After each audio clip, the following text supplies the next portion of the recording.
BRICS का motive ये है कि 2050 तक, 2050 तक जितने ममालिक ब्रिक्स के मेंबर हैं वो मिलकर इस दुनिया पे राज करेंगे। वो दुनिया की बुलंद तरीन इकोनॉमीज बनना चाहते हैं। इनका मोटिव है कि इन्होंने सुपर पावर बनना है और ग्रुप की सूरत में बनना है। नेक्स्ट आने वाला जो टाइम है ना, चंद सालों के अंदर अंदर आप ये चीज देखेंगे कि ये कंसेप्ट खत्म हो जाएगा कि कोई एक मुल्क जो है वो दुनिया की सुपर पावर है। जज्बे का मतलब होता है शहादत। पाकिस्तानियों को ये बताया जाता है। भाई जज्बे के साथ हम जो है IMF का कर्जा माफ नहीं करा सकते। अच्छा। सिर्फ जज्बे के साथ जो है ना, हम अपनी प्रोडक्ट्स नहीं बना सकते, हम ट्रेड नहीं कर सकते।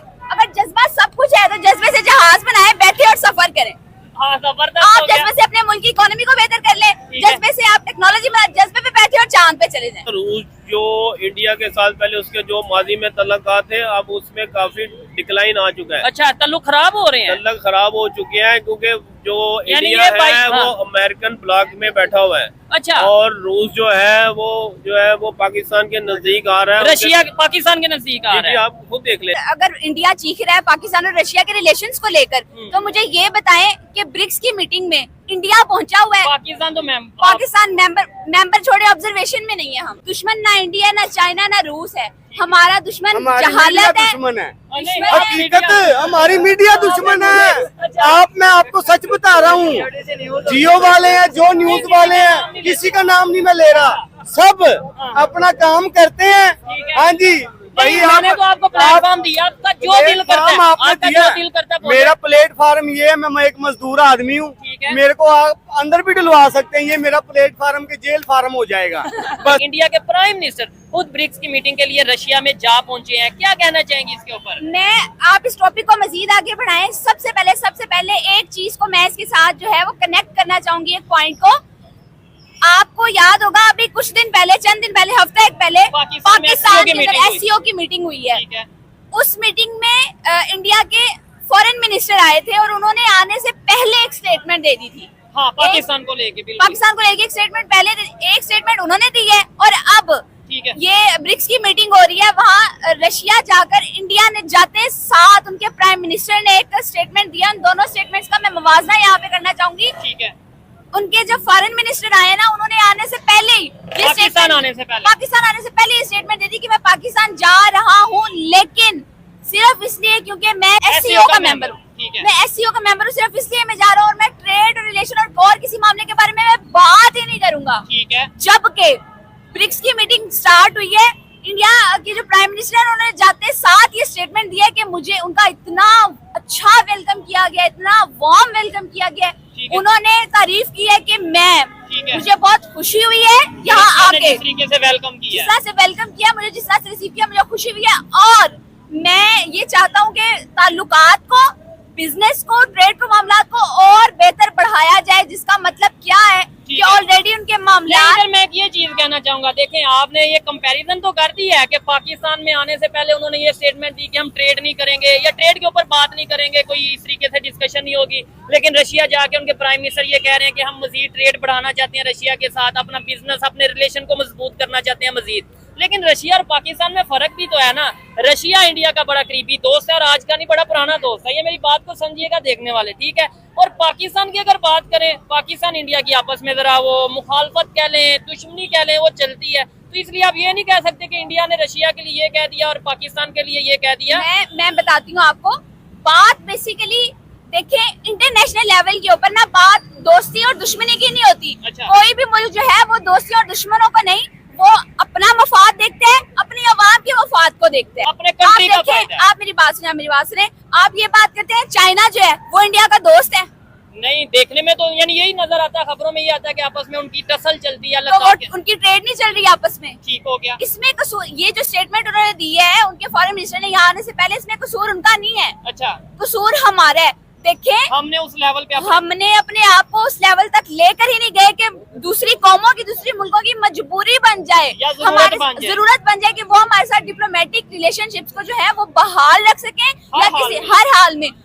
इंडिया ने और चाइना ने अपने आप को इस तरह से बनाया है कि इख्तिलाफात के होते हुए भी वो एक दूसरे की जरूरत है। जबरदस्त हो गया, ये बड़ी हट के बात की है। मतलब मेरी सोच से भी जरा हट के बात की है कि नो डाउट पाकिस्तान को इस पोजीशन पे, स्टेज पे अपने आप को खड़ा करना चाहिए था कि कोई दुनिया का कोई कंट्री चाहे मुखालफत रखता है पाकिस्तान से, चाहे दोस्ती रखता है, लेकिन पाकिस्तान उसकी जरूरत होता, मजबूरी होता। जैसे इंडिया की इस टाइम पूरी दुनिया की अगर बात करें, इंडिया पूरी दुनिया की जरूरत है ट्रेड के हवाले से, चाइना पूरी दुनिया की जरूरत है। तो हम भी अगर इस तरीके से होते तो शायद इंडिया अगर लेट्स सपोज पहले नंबर पे, तो मैं चाहती नहीं कि दुश्मनी होती है इस तरह, लेकिन होती भी तो मेरे ख्याल से ट्रेड जरूर हो रही होती कि हमारे पास कुछ होता तो सही। अभी एक्सपोर्ट करने के लिए हमारे पास कौन सी प्रोडक्ट्स हैं, हम क्या प्रोड्यूस क्या कर रहे हैं कि हम कहेंगे जी एक्सपोर्ट कर देंगे, ये हमें इंडिया को दे सकते हैं, क्या दे सकते हैं हम फिलहाल अपनी क्रॉस बॉर्डर टेररिज्म पर ही फोकस कर लेना, तो ये बहुत बड़ी बात है।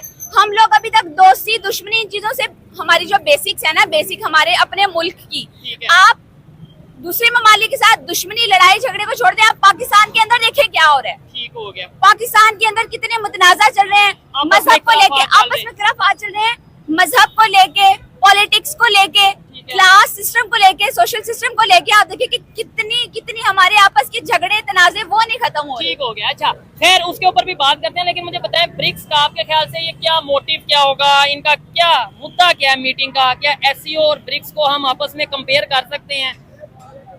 आप आपस में ना इन दोनों मीटिंग्स को कंपेयर कर ही नहीं सकते। अच्छा। वो किस तरीके से हमारे पास, मेरी बात सुने, ये गोल्डन एससीओ की मीटिंग हुई है, हमारे पास गोल्डन चांस था कि हम अच्छे तरीके से वेलकम, एक चांस मिला था हमें कम्युनिकेट करने का, फेस टू फेस बात करने का, टेबल टॉक करने का, बट हमने क्या किया, हमने अच्छे तरीके से रिसीव ही नहीं किया। ठीक हो गया। ठीक है।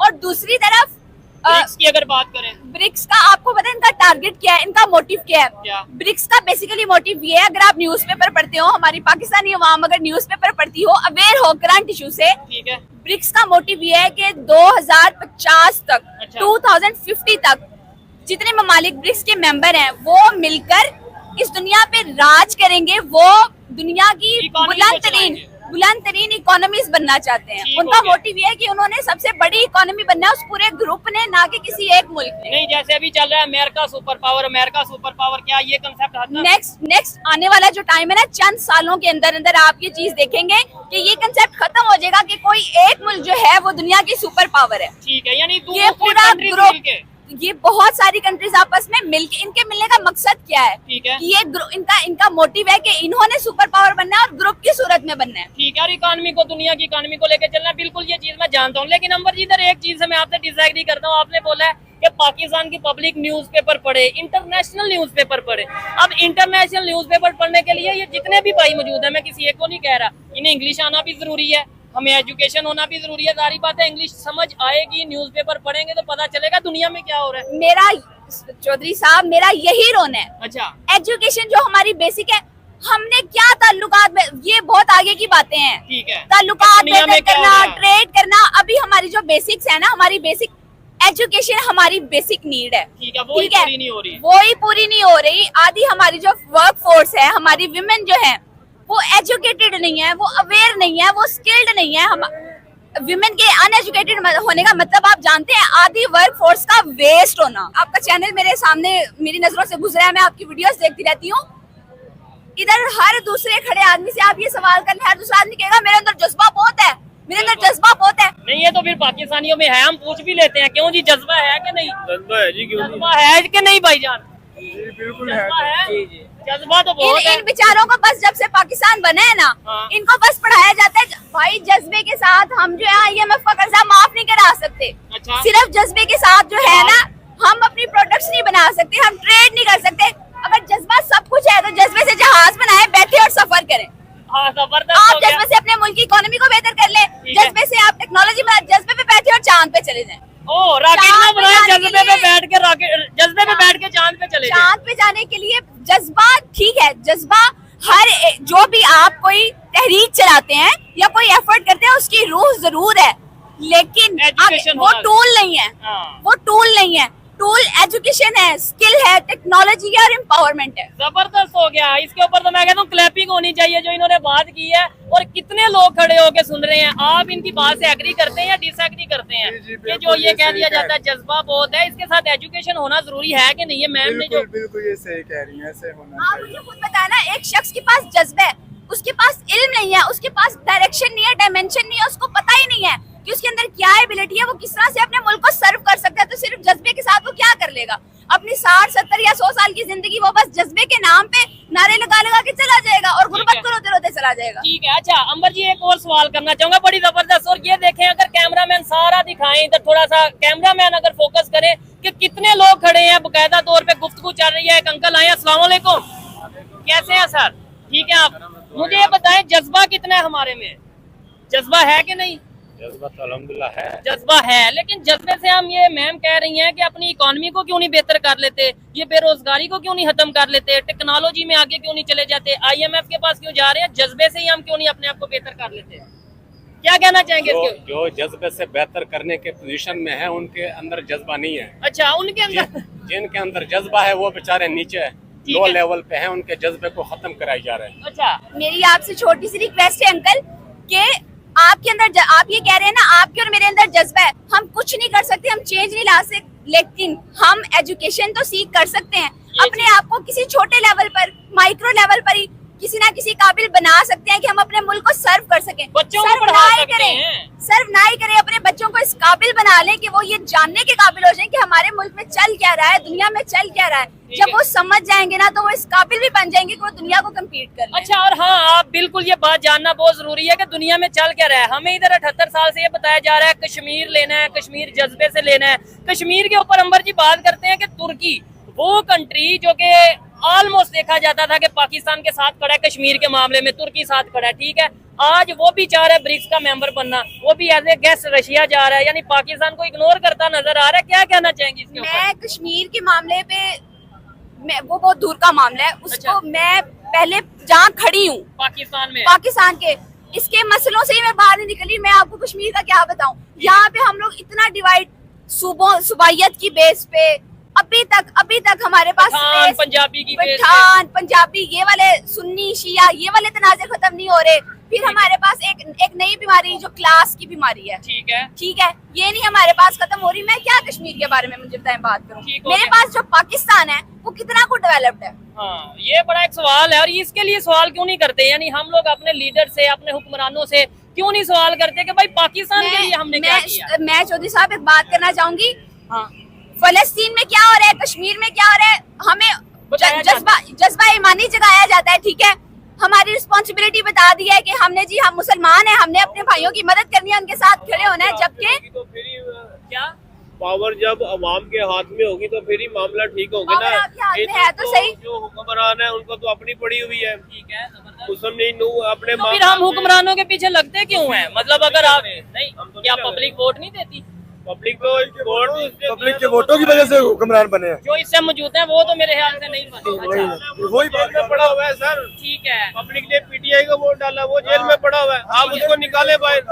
अच्छा, मुझे ये बताएं, इन्होंने ये जो बात की है, और जज्बे की अगर बात करें, हमें बता दिया जाता है, जो अंबर जी बात करती है कि फलस्तीन में जुल्म, फलस्तीन। पाकिस्तानियों को शहादत का बताया जाता है। अच्छा, जज्बे का मतलब होता है शहादत, पाकिस्तानियों को ये बताया जाता है। ठीक है, लेकिन उस जज्बे से हम टेक्नोलॉजी में क्यों नहीं आगे जाते? टेक्नोलॉजी में ऐसे हुकूमत जो है वो फैसिलिटेट नहीं करती आवाम को। जज्बे में हम जज्बा यूज करके टेक्नोलॉजी में आगे क्यों नहीं चले जाते? एजुकेशन में आगे क्यों नहीं चले जाते? बेरोजगारी क्यों नहीं जज्बे से खत्म कर लेते?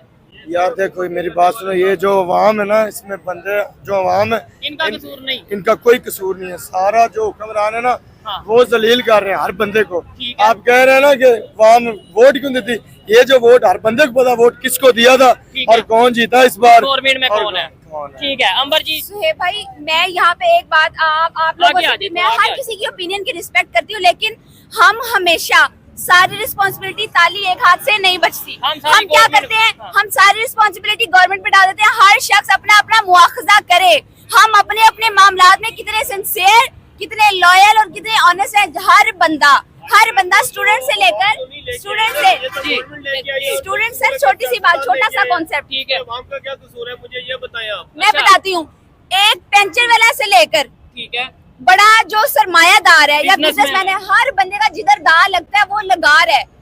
अपने अपने लेवल पर हम दाव लगा। जय हिंद, नमस्कार दोस्तों। तो दोस्तों आपको बता दें कि रशिया में जो चल रहा है ब्रिक्स की मीटिंग, और ब्रिक्स में पहुंच चुके हैं मोदी जी। तो दोस्तों पूरे रशिया में मोदी चल रहा है, और ब्रिक्स तो दोस्तों साइडलाइन हो गया है। बात सिर्फ मोदी की हो रही है तो दोस्तों यहाँ पर एक और बड़ी चीज़ यह भी है कि चाइना और इंडिया के कुछ जो प्रॉब्लम थे बॉर्डर को लेकर वो भी सुलझ गए हैं। तो यह भी एक बहुत बड़ी न्यूज़ है।